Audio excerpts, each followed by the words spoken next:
시간 성령께서 우리 모두에게 좀 임하시고 감동하셔서 오늘 주시는 말씀을 통해서 그저 듣고 지나가는 설교가 아니고 나 자신을 위해서 하나님이 주시는 말씀으로 받아들여지는 특별한 은혜가 있기를 바랍니다. 성경에 보면 기도하라는 명령이 참 많이 나옵니다. 그리고 그 명령의 강도가 평범하지를 않아요. 구하라, 그래 놓고는 또 찾으라, 그리고 또 문을 두드리라, 또 무시로 성령 안에서 기도하라, 쉬지 말고 기도하라, 부르짖으라, 마음을 토하라, 이런 표현들을 우리가 종합해 보면 그 기도하라는 명령이 단순하게 그냥 듣고 지나갈 만한 내용이 아니고 하나님께서는 힘을 주어서 강조해서 우리에게 권고하는 말씀이라는 것을 우리가 금방 알 수가 있습니다. 그래서 영국의 신학자인 포사이드는 이런 말까지 했어요. 우리가 범죄할 수 있는 가장 큰 죄가 뭐냐? 그것은 기도하지 않는 것이다. 그랬습니다. 하나님이 너무 중요하게 명령을 하시기 때문에 그거 순종 안 하면 죄 중에 죄다 하는 이야기겠죠. 그래서 그런지 성경 안에는 약 650편 이상 되는 기도문들이 들어있어요. 그래서 성경은 어떤 면에는 기도의 책이라고도 할 수가 있습니다. 그만큼 기도가 중요합니다. 그러나 우리 중에 보면 기도를 잘하지 못해서 고민하는 분들이 많으신 것 같아요. 그리고 기도를 해야 된다는 것은 알면서도 이런 이유 저런 이유로 기도가 잘 안 되고 또 결국 하지 못하고 살기 때문에 항상 기도하면은 무거운 짐처럼 느끼는 분들도 계세요.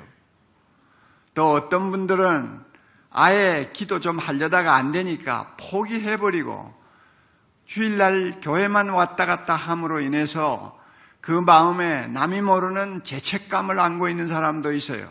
기도 못하는 데에 대한 죄책감이죠.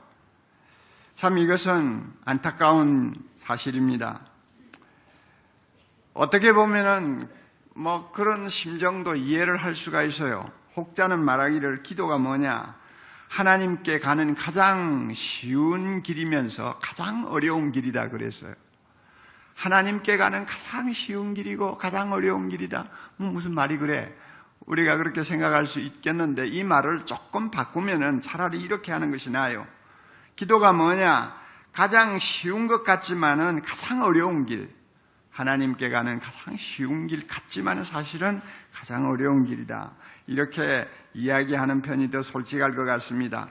우리 모두는 시공에 갇혀 있지 않습니까? 한 줌의 흙으로 빚어져서 땅에 발을 붙이고 사는 참 하찮은 존재 아닙니까? 이런 존재가 누구하고 지금 대화를 나누어야 됩니까? 천지 만물을 창조하시고 영으로 계시고 거룩하신 하나님과 대화하는 것이 기도라고 말이에요. 그게 어떻게 쉽습니까? 우리 눈에는 보이지 않습니다. 아무리 불러도 하나님은 보이지 않아요. 우리가 한두 시간 엎드려 기도해도 하나님은 이런 방구 대꾸도 안 하십니다. 어떤 때는 하나님이 나와 함께 임재하신다는 것을 느끼기도 하지만 어떤 때는 그러한 임재 경험이 싹 물러갈 때도 있습니다. 종잡을 수가 없어요. 그래서 만족스러운 접촉점을 찾기가 어려운 것이 사실은 기도라고 할 수 있습니다. 그래서 어느 조사를 보았더니 한 678명의 성도들에게 당신 기도 만족합니까? 당신 기도 만족하게 하고 있습니까? 하고 물었더니 그 중에서 그렇다고 대답하는 사람이 23명에 지나잖아요. 대부분이 기도가 무거운 짐이 된다는 것이고 기도 때문에 갈등하는 부분이 있고 기도를 통해서 은혜 받는 것보다도 어떤 면에는 마음에 죄책감을 갖는 경우가 많다는 것을 우리가 알 수 있습니다. 이것은 우리 자신을 위해서 그렇게 썩 좋은 현상이 아닙니다. 여러분, 기도가 힘든 짐이요, 무거운 짐이요, 마음에 은근히 부담스러운 것이 되고 있습니까? 이 시간 성령께서 그 짐을 내려놓을 수 있도록 말씀을 통해 은혜 주시기를 바랍니다. 저는 오늘 읽은 본문을 보면서 가끔 도전을 받습니다. 이 시편은 누가 썼는지 모르겠는데요, 저는 다윗이 썼다고 생각을 합니다. 왜냐하면 116편 전체를 보면 그 내용이나 흐름이 다윗의 시편하고 거의 닮아 있어요. 그래서 다윗이 썼다고 저는 믿고 있습니다. 제가 무슨 도전을 받고 있느냐, 한번 본문을 다시 한번 우리 마음에 두고 묵상을 좀 해봅시다. 여호와께서 내 음성과 내 간구를 들으심으로 내가 뭐라 한다고요? 그를 사랑하는도다. 그 길을 내게 기울이셨으므로 내가 뭐 한다고요? 평생에 기도하리로다. 이 말씀이 얼마나 대단한 말씀인지 마음에 안 닿으면 여러분 오늘 마음을 여시기 바랍니다. 이 대단한 말씀이에요. 굉장히 도전을 주는 말씀이에요. 이 말씀을 가만히 묵상하면 다윗은 기도를 굉장히 즐거워하는 사람같이 느껴져요. 막 기도가 막 하기 싫은데 안 할 수가 없어서 억지로 하는 사람이 아니고 참 기도가 좋아서 기도하는 것이 너무 행복해가지고 날마다 기도하는 사람으로 우리에게 비춰집니다. 이게 도전이 된다 그 말이에요. 평생 90평생을 맹인으로 살면서 위대한 찬양과 위대한 기도의 모범을 보여주었던 크로스비라고 하는 부인이 남긴 찬송가가 하나 있죠. 219장인데요. 그 가사에 있는 내용이 생각이 나요. 시편 116편에 있는 다윗의 이 말을 들으면 그 가사가 생각나요. 그 가사의 3절에 이런 말이 있어요. 주의 보좌로 나아갈 때에 어찌하니 기쁠까? 주의 얼굴을 항상 배우니 더욱 친근합니다. 번역이 조금 어설프게 되어가지고 우리에게 와 닿는 것이 없습니다만은 실제로는 이 본문의 원문은 뭐냐 하면 하나님 앞에 앉아서 1시간 기도드리는 그 기도의 시간이 얼마나 나에게 기쁨이 충만한지요. 이것만큼 행복한 것이 없습니다 하는 내용이에요. 주의 보좌로 나아갈 때 어찌하니 기쁠까? 기도하러 나갈 때 얼마나 기쁜가? 기도하면서 주의 얼굴을 항상 배울 수 있으니 이것만큼 나에게 행복이 어디 있느냐 하는 내용 가사거든요. 이 가사와 다윗이 지금 116편 1절 2절에 고백하는 내용하고 거의 일치해요. 이게 저에게 도전이 되는 것입니다. 야, 기도를 해도 참 기분 좋게 하네. 기도가 그렇게 행복한가? 다윗이 그런데 나는 그렇지 못할 때가 너무 많은데 하는 생각이 드니까 도전을 받는 거죠. 여러분에게도 이런 도전이 있어야 될 줄을 압니다. 그러면 다윗이 이렇게 행복한 기도자가 될 수 있었던 비결이 있을 거 아니에요. 그 비결이 뭐냐? 우리가 본문을 놓고 가만히 음미해 보면 그 비결은 한마디에 집중되어 있어요. 사랑이에요. 하나님을 향한 사랑이에요. 자기의 기도를 들으시는 하나님에 대한 사랑이에요. 내가 그를 사랑하나이다. 하나님을 사랑하는 마음 때문에 그의 기도는 너무나 행복한 기도가 되었고 기쁨이 넘치는 기도가 되었습니다. 그가 어떻게 하나님을 사랑하게 되었는지 이 본문에는 설명이 없습니다만은 우리가 이 본문을 묵상하면 대충 한 2가지 유추를 할 수 있습니다. 추리를 할 수가 있어요. 이 다윗이 어떻게 하나님을 그렇게 사랑하면서 기도할 수 있었는가? 저는 처음부터 다윗이 하나님을 사랑해가지고 기도했다고는 보지 않습니다. 그런데 기도의 연륜이 점점 쌓이면서 하나님이 자기 음성을 들어주시고 자기 간구를 들어주시고 자기가 부를 때마다 귀를 기울여 주신다고 하는 사실이 이게 보통 일이 아니라는 사실을 점점 깨닫게 돼서 이게 보통 일이 아니라는 거예요. 여호와가 내 음성을 들으신다. 이와 같은 기적 같은 일이 어떻게 가능한가? 이것은 하나님의 특별한 은혜가 아니면 일어날 수 없는 일이다 하는 생각이 그에게 든 것입니다. 그럴 수밖에 없지 않습니까? 하나님이 누구십니까? 에레미야의 말을 한번 인용해 볼까요? 하나님이 누구세요? 에레미야 32장 17절에 이런 말씀이 있어요. 주 여호와여, 주께서 큰 능력과 표심팔로 천지를 지으셨사오니 주에게는 할 수 없는 일이 없으시니이다.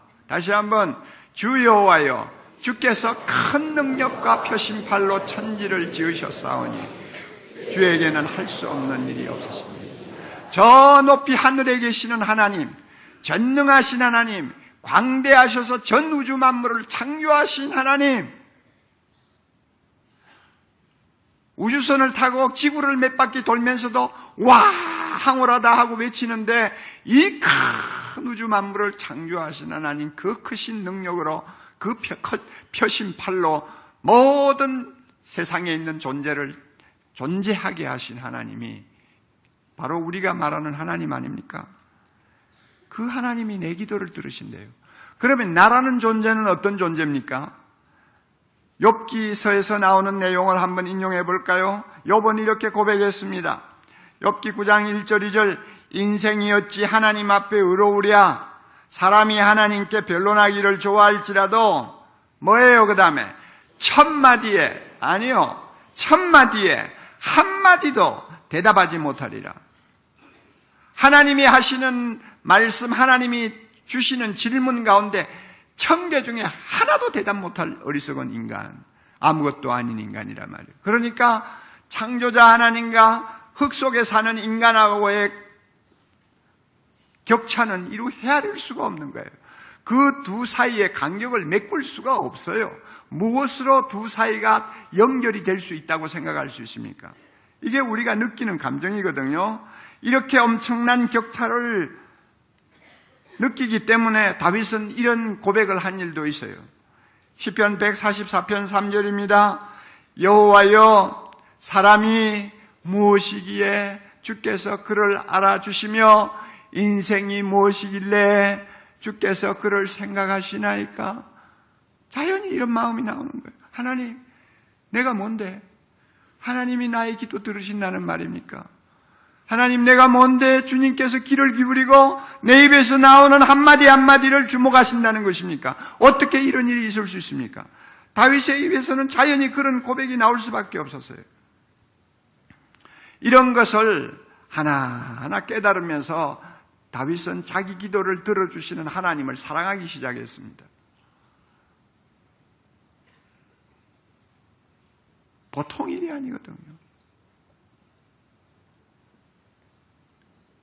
기도를 여러분 기쁘게 즐겁게 하려면요, 내 같은 비천하고 죄 많은 인간의 입에서 나오는 한마디의 기도, 그것도 어떤 때는 진실하지도 못하는 기도가 많잖아요. 그 기도를 하나님이 귀담아 들어주신다. 그 하나님 어떤 분인가 생각할 때 감동해서 나도 모르게 그 하나님을 사랑하게 되는 것, 이것이 정상입니다. 그러나 신앙생활 50년을 하고 기도해도 하나님을 사랑하는 감정 없이 기도하고 많은 사람들도 많잖아요. 또 다윗이 하나님을 사랑하게 된 배경에는 또 하나의 이유가 있는 것 같아요. 우리가 잘 아는 바와 같이 다윗은 참 험한 세상을 오래 살았습니다. 10대 중반에 갑자기 국민적인 영웅이 된 것이 화근이 되어가지고 실세라고 할 수 있는 왕의 미움을 받아서 15년이 넘도록 쫓겨다니면서 엄청 고생을 했습니다. 그럴 때마다 온 세상은 다윗을 향해서 돌을 던지는 원수들인데 갈 데도 없고 기댈 데도 없고 속을 털어놓을 데도 없고 도움을 받을 데도 없는 그런 참 최악의 상황에 빠졌을 때 그가 할 수 있는 일은 기도밖에 없었어요. 어린애처럼 하나님을 향해서 부르짖고 그랬는데 그때마다 하나님이 응답을 하셨어요. 여러분 성경 우리 잠깐 보실까요? 시편 116편 밑에 좀 봅시다. 3절을 좀 봅니다. 사망의 줄이 나를 두르고 수월의 고통이 내게 이르므로 내가 환난과 슬픔을 만났다. 한마디로 말하면은 죽음의 위험에 빠졌다. 그럴 때 내가 여호와의 이름으로 기도했어요. 여호와여 주께 구하오니 내 영혼을 건지소서 하였나이다. 막 부르짖었어요. 그랬더니 어떻게 하셨느냐? 6절 여호와께서는 순진한 자를 지키시나니 내가 어려울 때에 나를 구원하셨도다. 하나님이 응답하셨다 그 말이에요. 그리고 8절로 넘어가서 이렇게 고백합니다. 다 같이요. 주께서 내 영혼을 사망해서 내 눈을 눈물에서 내 발을 넘어짐에서 건지셨나이다. 할렐루야. 다윗은 기도하면서 이런 기막힌 체험들을 자주 했어요. 하나님은 기도할 때 귀만 기울이고 가만히 들어만 주시는 분이 아니고, 내가 위급할 때, 내가 도움이 필요할 때, 아무도 나를 일으켜주지 아니할 때 하나님이 크신 팔을 내밀어 일으켜주시고 도와주시고 치유해주시고 힘을 주시는 것을 그가 체험했다 그 말이에요. 그러니 이런 하나님을 사랑하지 않고 어떻게 하겠어요? 자기도 모르게 사랑하게 된 거예요. 그래서 내 음성과 내 강구를 들으심으로 내가 주님을 사랑합니다 하는 고백이 그의 입에서 나온 거예요. 그 길을 내게 기울이심으로 내가 평생 기도할 것입니다. 쉬지 말고 기도하는 것 그것 정도가 아니고 평생 주님 앞에 나가서 기도할 것입니다 하는 마음을 그가 가지고 하나님 앞에 고백한 거예요.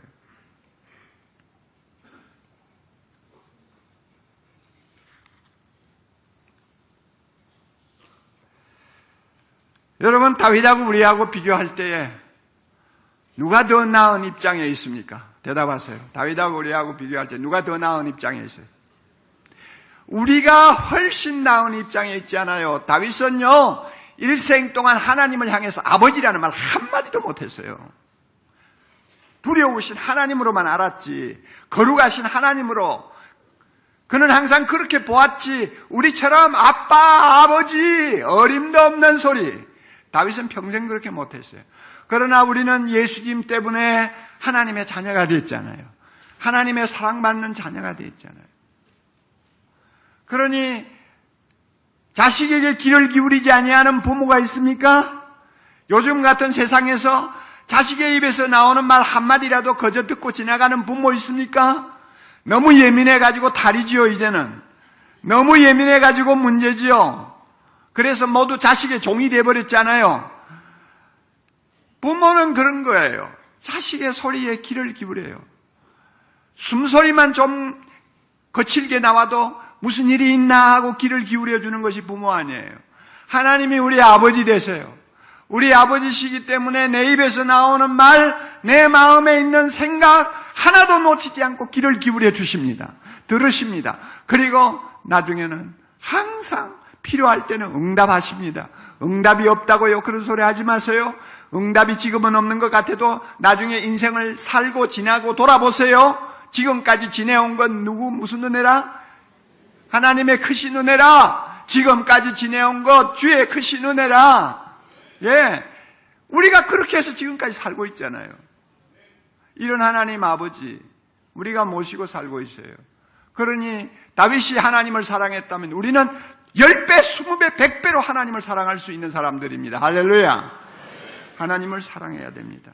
이것이 행복한 기도, 복된 기도, 능력 있는 기도를 계속할 수 있는 비결이에요.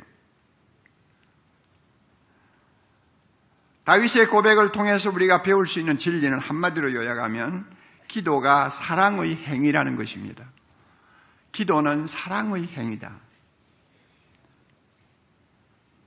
다시 말하면 다윗에게 있어서 기도한다는 것은 무엇을 의미하느냐? 하나님을 만나고 싶고 하나님과 함께 있고 싶고 하나님과 무엇이나 다 마음에 있는 것을 나누고 싶어하는 무슨 행위? 사랑의 행위다. 사랑이 있으면 만나고 싶잖아요. 그래요, 안 그래요? 옛날에 여러분 연애할 때 얼마나 눈에 불을 쓰고 만나고 싶어 했어요. 그렇잖아요. 또 만나면은 금방 헤어져요? 시간이 어떻게 그렇게 잘 가는지, 그 시간은 어떻게 그렇게 빠른지, 만나면 함께 조금이라도 더 함께 있고 싶고, 그 다음에 만나서는 다들 입 꾹 다물고 있나요? 아니죠? 속에 있는 이야기, 되는 이야기, 안 되는 이야기, 거짓말도 섞어가면서 뭐든 하고 싶은 일 다 하잖아요. 이게 사랑의 관계란 말이에요. 하나님과 우리 관계도 내가 나의 기도를 들으시는 하나님을 다윗처럼 사랑하면 내 기도가 사랑의 행위가 되어버려요. 그래서 하나님 항상 만나고 싶어요. 만나면 기도하는 시간에 하나님하고 가만히 있는 것이 참 행복해요. 그리고 뭐든지 말하고 싶어요. 여러분의 기도가 이런 기도가 되었으면 좋겠습니다. 기도가 사랑의 행위가 되면 기도는 더 이상 거래가 되지 않습니다. 거래? 뭐가 거래입니까? 주고받는 거 거래 아닙니까? 기도에도 거래가 될 때가 있어요. 하나님, 내가 이렇게 믿고 3일 금식하고 기도했습니다. 들어주세요. 거래입니까 아닙니까? 거래죠. 그렇죠. 하나님, 주님 내 기도 들어주시면요, 내 10의 3조 냅니다. 틀림없이 10의 3조 냅니다. 그러니까 들어주세요.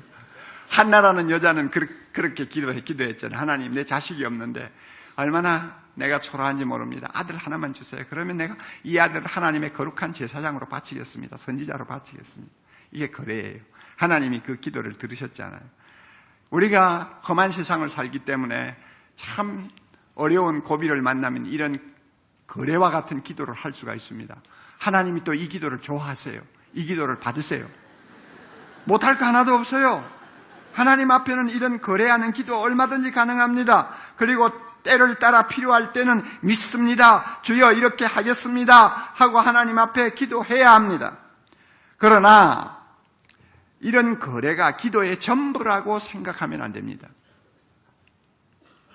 기도의 본질은 전능하신 하나님, 좋으신 하나님, 모든 것을 다 가지신 하나님, 무궁한 사랑으로 우리를 품어주시는 하나님 아버지가 내 음성과 내 간구를 들으심으로 너무 좋아서 그분 앞에 가서 앉는 것이 기도의 본질입니다. 하나님이 너무 크시고 좋으시고 자비로우시고 나를 너무 사랑하시기 때문에 그냥 그 앞에 나가서 앉고 싶어 하는 거, 이게 기도의 본질이에요. 주고받고 내가 얻고 하는 것은 뒷문제고 그저 하나님이 좋아서 그 앞에 가서 앉는 거예요. 엎드리는 거예요. 그리고 그와 함께 교제하고 대화하면서 즐거워하는 것이 기도의 본질이라고 저는 생각합니다.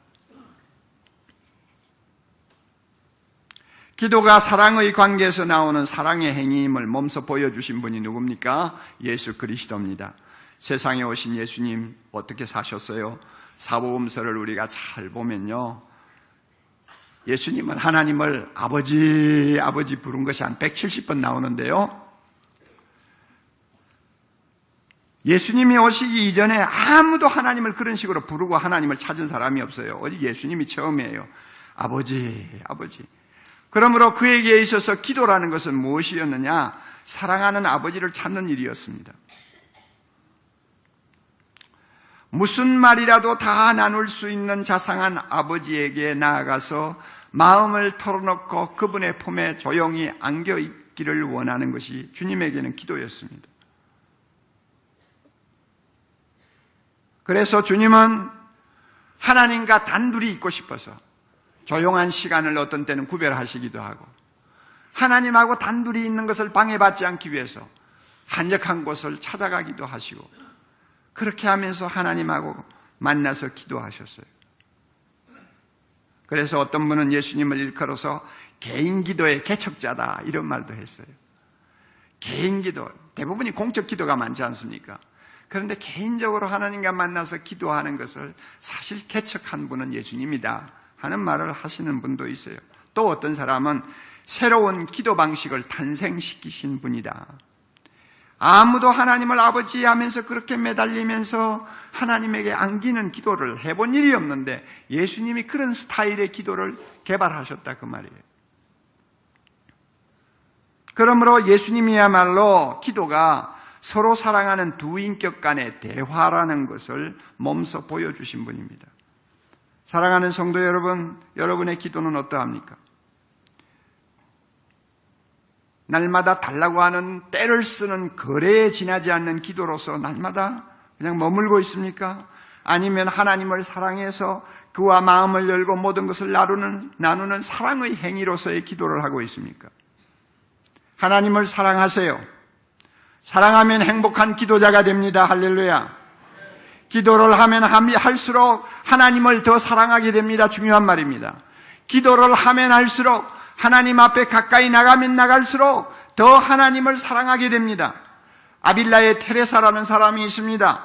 그분이 이런 말을 했어요. 기도하는 가운데서만 마음과 목숨과 힘을 다하여 하나님을 사랑하는 법을 배울 수 있다. 기도할 때만이 하나님을 진정 사랑하는 법을 배울 수 있다고 그랬어요. 그러므로 하나님을 사랑하세요. 그러면 기도하게 됩니다. 그러면 기도하면 더 하나님을 사랑하게 됩니다.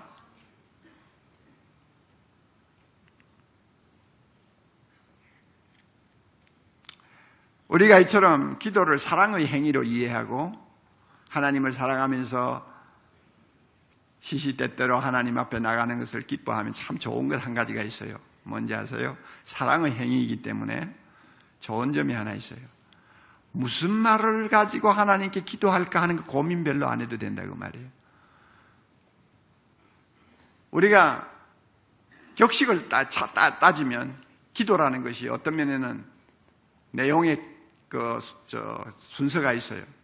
처음에는 하나님을 찬양해야 되고 구원해 주신 하나님의 이름을 높이고 그 다음에는 감사해야 되고 그 다음에는 회개해야 되고 이런 격식이 조금 있어요. 그러나 개인적으로 하나님을 찾아서 만날 때마다 그런 격식 차리느라고 우리가 신경 곤두세울 필요가 없단 말입니다. 사랑하는 사람끼리 만나가지고 격식을 따집니까? 안 따집니까? 안 따지죠. 첫 번 대화가 뭘까? 두 번째 대화가 뭘까? 종이 써가지고 가는 사람이 있어요? 아무도 없죠. 사랑하는 사람끼리 만나면 무엇을 말할 거냐? 그거는 큰 문제가 안 돼. 왜냐하면 무슨 말을 해도 관심의 대상이 되니까, 무슨 소리를 해도 듣고 싶어 하니까. 이게 사랑하는 관계 아니에요. 믿습니까? 믿습니까? 하나님을 사랑해서 기도하는 사람은요, 하나님 앞에 내가 무슨 말을 드릴까, 무슨 말씀을 드릴까, 그 신경 별로 안 써도 돼요. 여러분 중에 기도 못하는 분들 대부분이 왜 못하느냐? 할 말이 없어서. 이게 이제 문제거든요. 5분만 말하면 할 말이 떨어져. 그래서 기도가 굉장히 힘들다 이런 말을 하는 사람이 있는데, 그것은요, 하나님을 마음으로 진정 사랑하는 그런 마음으로 바뀌면 해결되는 거예요. 하나님이 너무 사랑하시고 나도 하나님을 너무 사랑해서 사랑하는 두 사람이 만났는데 그 관계는요, 무엇이든지 다 들어주는 거 아니에요. 무엇이든지 듣고 싶어 하는 거 아니에요.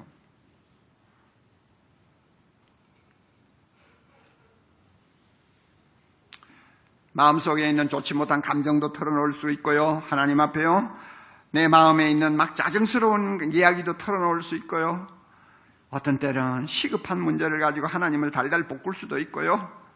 그렇죠. 그래서요, 이런 때 우리의 기도는 예비 타이어가 아니고 핸들이에요.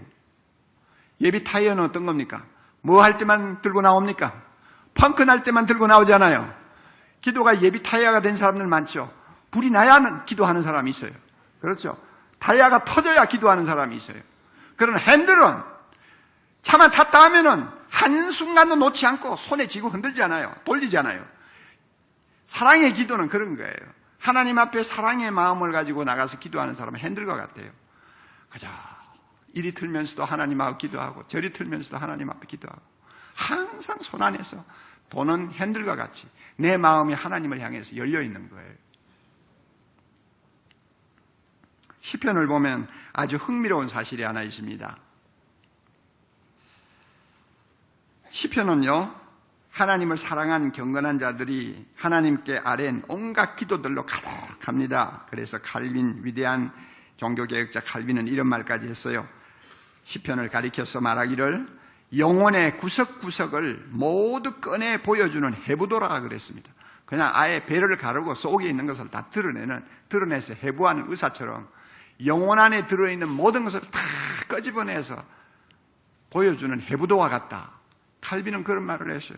시편에는 보면 그래요. 인간의 모든 감정이 다 녹아 있어요. 모든 감정이 다 녹아 있어요. 시편을 잘 읽어보세요. 두려워 떠는 사람도 있습니다. 찬양하는 소리도 있습니다. 불안해하는 사람도 있습니다.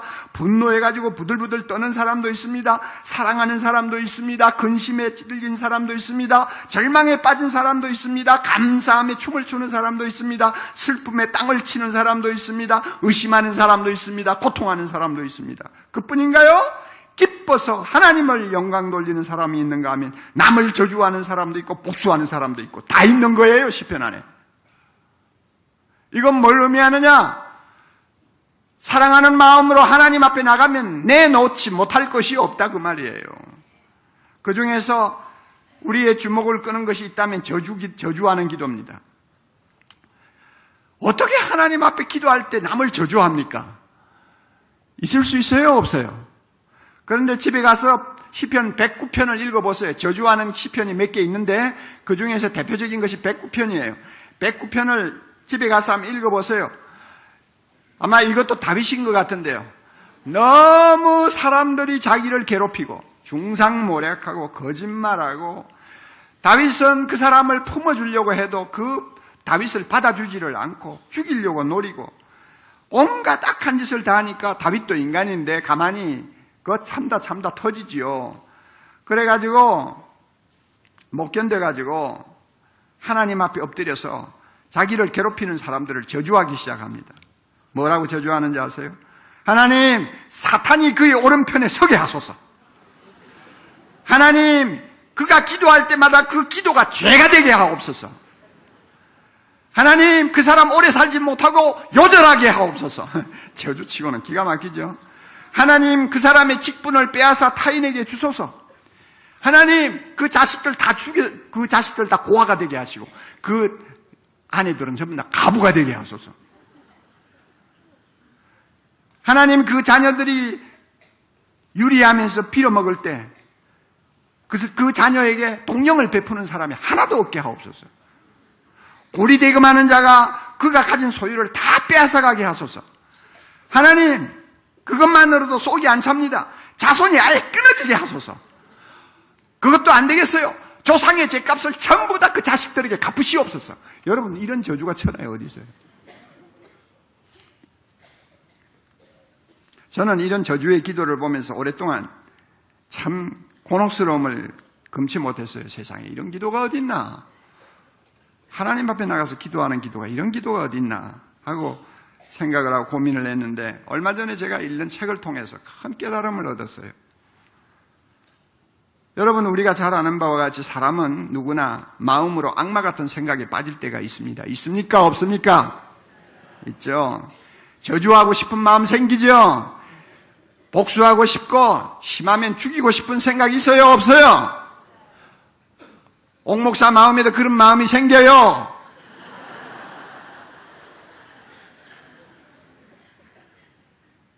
그런데 이런 그 독한 마음이 생길 때 우리가 대처하는 방법이 몇 가지 있어요. 하나는 진짜 복수하는 거예요. 그런데 이것은 하나님 앞에 죄 짓는 일이니까 못하지요. 법이 또 금하는 일이니까 할 수가 없죠. 대부분이 포기하지요. 그 다음에 두 번째 방법이 있어요. 모든 분한 마음, 억울한 것을 꾹 참고 그냥 누르는 거예요. 우리 대부분이 그런 식의 방법을 선택하죠. 그 다음에 세 번째 방법이 있어요. 하나님 앞에 들고 가는 거예요. 저주의 기도를 드린 시편 저자들은 마지막 선택을 한 사람입니다. 하나님 앞에 자기의 감정을 다 들고 나갔어요. 저주하고 싶고 복수하고 싶은 마음을 하나님 앞에 그대로 들고 나갔어요. 여기에서 중요한 사실이 있습니다. 이런 악한 감정을 원수에게 직접 쏟아 놓으면 그것은 저주가 됩니다. 맞아요? 그러나 선하신 하나님 앞에 그 악한 감정을 다 쏟아 놓으면 그것은 탄원이 됩니다. 하나님 앞에 부르짖는 탄원이 되는 거예요. 성격이 달라요. 그러니까 기도가 저주를 무엇으로 바꾸는 것입니까? 탄원으로 바꾸는 것입니다. 이게 기도예요. 그렇기 때문에 시편의 저주가 기도가 되는 거예요. 실제로 하나님께서 그 사람이 그런 저주를 받기를 원해서가 아니라 너무 마음이 힘들고 고달프고 고통스러우니까 그냥 하나님 앞에서는 마음 놓고 다 털어놓는 거예요. 털어놓으면 그게 그 사람을 저주하는 것이냐? 아니에요. 하나님 앞에 모든 것을 있는 대로 탄원하는 거예요. 그게 뭐가 나쁘냐 그 말이에요. 하나님이 그래서 그 기도를 다 들어주시는 것입니다. 이런 탄원의 기도를 주님 앞에 드리면 놀라운 일이 일어납니다. 자비로우신 하나님께서 그 마음의 아픈 감정과 그 고통스러운 소리를 다 들으실 뿐 아니라 때를 따라 그를 위로하시고 그래서 마음을 누구로 틀어주시고 변화시켜 주시고 치료해 주시고 단잠 주시고 나중에는 원수도 포용할 수 있는 넓은 마음도 주시고 억울한 일이 있으면 풀어주시고 하나님이 그렇게 해주세요. 그러니까 하나님 앞에 나가면 여러분 못할 말이 없는 거예요. 우리가 세상을 살면서 억울한 일 당하는 경우가 얼마나 많습니까? 미움을 받을 때도 있습니다. 예수 믿는다는 이유 때문에 손해를 감수할 때도 있습니다. 중상모략을 당할 때도 있습니다. 또 예수 믿는 사람은 어리석은 데가 있잖아요. 전부 다 자기 마음 같은 줄 알고 그냥 사람을 믿어버리는 그런 바보 같은 짓을 좀 할 때도 있잖아요. 그러다가 보면 손해를 보기도 하고 망하기도 하고 감옥에 가기도 하고 얼마나 억울한 일이 많습니까? 그러면 우리가 이렇게 억울하고 고통스럽고 참 견디기 힘든 일을 당할 때 내 속에 있는 것을 다 털어놓고 이야기할 수 있는 대상이 있습니까? 없습니까? 없어요. 세상에 어디 있어요? 집에 들어오면 집사람 앞에 앉혀놓고 다 할 수 있을 것 같아도 집사람이 내 소리 들으면 기절할지도 모르고 잠을 못 잘지도 모르니까 하고 싶은 말 다 그냥 꾹 참고 그래서 좋은 말만 하고 없어 아무 일도 없어 괜찮아 그러지 어떻게 우리 마음을 다 텁니까? 친구를 찾아가서 내 마음에 있는 모든 원통한 이야기를 다 털어보십시오. 얼마는 들어줄 거예요. 그러나 한 20분 듣고 나면 그 다음에 털털 털고 일어날 거예요. 감당을 못하니까. 아무도 우리 마음을 털어놓을 사람이 없습니다. 썩지 마세요. 이 세상에는 내 이야기 다 들어줄 사람 한 사람도 없습니다. 연애해가지고 잠깐 눈이 멀었을 때 단 한 1년 정도는 모르지만은 그 다음에는 아무도 없습니다.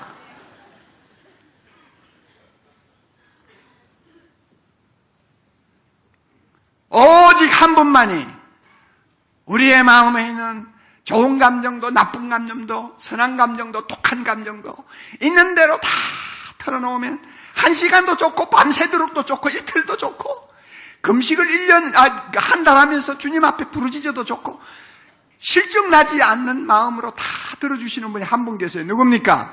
우리 좋으신 하나님, 내가 사랑하는 하나님입니다. 아버지입니다. 할렐루야. 그래서 시편 62편 8절에 이런 말씀이 있습니다. 백성들아 시시로 그를 의지하고 그 앞에 마음을 토하라.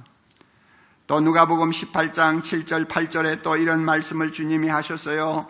하물며 하나님께서 그 밤낮 부르짖는 택하신 자들의 무엇입니까? 원한을 풀어주지 아니하시겠느냐? 그들에게 오래 참으시겠느냐? 아니야. 내가 너희에게 이르노니 속히 그 원한을 풀어주시리라. 할렐루야. 그러므로 그 길을 우리에게 기울이시는 하나님을 사랑하십시오. 그러면 그 앞에 나갈 때마다 나는 무슨 말을 해야 될지 고민할 필요가 없습니다. 속에 있는 이야기 다 털 수 있어요. 저주하는 말까지 들어주시는 하나님이신데 저는 예수 잘 믿고 기도 열심히 하는 사람 치고 스트레스 받아가지고 우울증 걸리는 사람 못 봤어요. 스트레스를 풀 때가 있는데 왜 우울증에 걸립니까? 안 풀고 담고 있으니까 문제가 터지는 거지. 날마다 밤마다 하나님 앞에 나와서 눈물 흘리면서 주야 난 누구 미워 죽겠습니다. 우리 남편 저거 가만히 두지 마십시오. 나에게 이렇게 했습니다. 하나님 나는 억울해서 못 살겠습니다. 하나님 내 사정 아시지요? 뭐 하십니까? 하나님 일어나세요. 오늘을 넘기지 말고 좀 다리를 부질러 주세요. 이렇게 하나님 앞에 그냥 막 털어놓는데 거기에 무슨 스트레스가 쌓입니까? 여러분 한번 생각을 해보세요.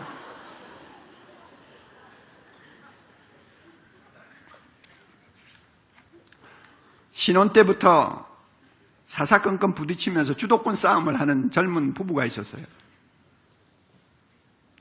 결혼하고 나면 처음에 그러잖아요. 서로 파워 게임을 하지 않습니까? 누가 이기나 하고. 이제 이 부부가 그랬나 봐요. 믿음이 참 좋은 사람들이고 참 하나님 앞에 기도도 많이 하는 사람들인데 이상하게 결혼하고 나니까 그런 일이 일어났어요. 어느 쪽도 양보를 안 하는 거예요. 중요한 일이든 사소한 일이든 이야기를 서로 나누었다 하면 싸움이 시작되는 거예요. 왜냐하면 줄다리기를 하니까. 서로가 양보를 안 하는 거예요. 이 가운데도 젊은 부부들 그런 사람이 있는지 모르겠어요. 있을 거예요. 얼마 동안 그렇게 하다가 이러다가는 큰일 나겠구나 하는 생각이 들어가지고 한 번도 그때까지 해보지 못한 방법을 하나 실행하기로 결정했습니다. 그게 뭐냐 하면 함께 기도하기로 한 것입니다.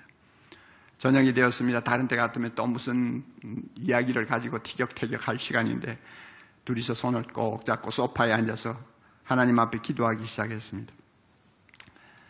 기도하면서 남편에 대해서 기분 나쁜 감정 막 있는 대로 다 털어놨어요. 그 시간에 서로가 다투던 문제가 어떤 문제인지 자기 의견을 그냥 기도하면서 하나님 앞에 다 털어놨어요. 눈 뜨고 서로 쳐다보고는 말 못할 거 눈 감으니까 뭐 얼마든지 할 수 있잖아요. 그러니까 눈 감으니까 하나님 앞에 그냥 하고 싶은 이야기 다 하는 거예요. 남편도 다 하고 아내도 다 하고 그렇게 기도했어요. 그런데 창조주 하나님 앞에서 둘이 서서 마음을 이렇게 솔직하게 열기 시작하니까 누가 이기느냐 누가 지느냐 하는 이런 주도권 다툼은 나중에는 문제거리가 되지를 않았습니다.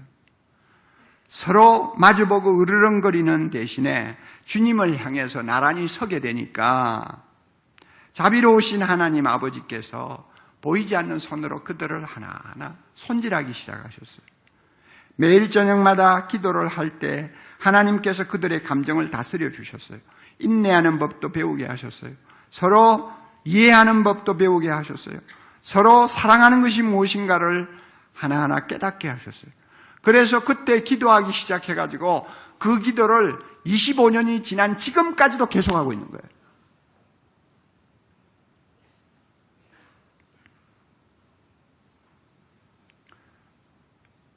왜 이것이 가능하냐? 하나님 앞에 두 사람이 무엇이든지 아뢰일 수가 있었기 때문에 그것이 그들을 치료하는 하나님의 손이었어요. 그러니까 너무 좋아가지고 기도가 끊어지지 않고 계속된 거예요. 여러분 가운데 부부싸움 자주 하시는 분 계시죠? 또 자주 안 한다고 하더라도 한 번씩 하시죠? 평생 부부싸움 안 했다는 사람은 약간 좀 이상한 사람이에요. 부부싸움을 할 때도 기도하면서 하세요. 기도하면서. 하나님 앞에서 둘이서 하세요. 하나님을 가운데 놓고 싸움 하시라고요. 그러면은 하나님께서 그 부부싸움도 은혜가 되게 만들어 주십니다. 할렐루야. 저는 지금까지 기도의 기쁨은 하나님을 사랑하는 데 있다고 말씀드렸습니다. 우리가 기도를 하나님과의 사랑의 관계로 발전시키고 하나님 앞으로 나가면 하나님 앞에 무슨 기도를 드려야 될까 하는 문제를 가지고 고민할 필요가 없다고 말했습니다. 어떤 기도를 드려도 하나님은 귀를 기울여 주십니다. 얼마나 행복한 일입니까? 얼마나 큰 특권입니까, 여러분? 그런데 끝으로 한 가지 꼭 알아두세요. 기도가 사랑의 행위라고 해도 가만히 있는데 자연스럽게 절대 되지를 않는다는 사실입니다. 이 세상에서 가치 있는 일 치고 연습 안 하고 훈련 안 하고 되는 것은 하나도 없습니다. 우리는 악한 세상에 살고 있습니다. 사탄은 어떻게 하든지 우리로 하여금 하나님 앞에 나가지 못하게 방해합니다. 기도하지 못하게 우리의 입을 틀어막습니다. 모든 시간을 다 도둑질해 갑니다. 우리의 관심을 세상으로 향하게 만듭니다. 얼마나 기도하기가 어려운 세상인지 몰라요. 그러므로 하나님을 진정 사랑해서 기도하기를 원하는 것만큼 내 자신을 쳐서 복종시키는 훈련이 필요하다는 거 알아야 돼요. 기도라는 말하고 통하는 것이 묵상이라는 말입니다. 묵상이라는 단어가 영어로 메디테이션이라고 그래요. 그런데 이 메디테이션이라는 말은 라틴어에 리허설이라는 말에서 나온 단어입니다. 그러니까 보세요. 기도하고 리허설하고 어떻게 통하냐. 리허설이라는 것은 무대에서 배우들이 자꾸 반복해서 연습하는 것을 말하는 거 아닙니까? 어떻게 리허설하고 기도하고 통하냐. 이게 참 의미가 있는 거예요. 기도도 연습을 안 하면, 훈련을 안 하면 안 된다는 거예요. 장애물을 제거하는 훈련을 해야 돼요. 기도할 시간이 이것밖에 없는데 테레비가 보고 싶어서 앉아라면 그 테레비를 끌 수 있는 훈련이 필요한 거예요. 기도하는 시간, 기도해야 될 시간인데 자꾸 핸드폰에 손을 가면 핸드폰 집어 던지는 훈련해야 되는 거예요. 이런 연습, 이런 훈련 안 하면 우리는 아무리 하나님을 사랑한다고 해도 하나님 앞에 나갈 수가 없어요.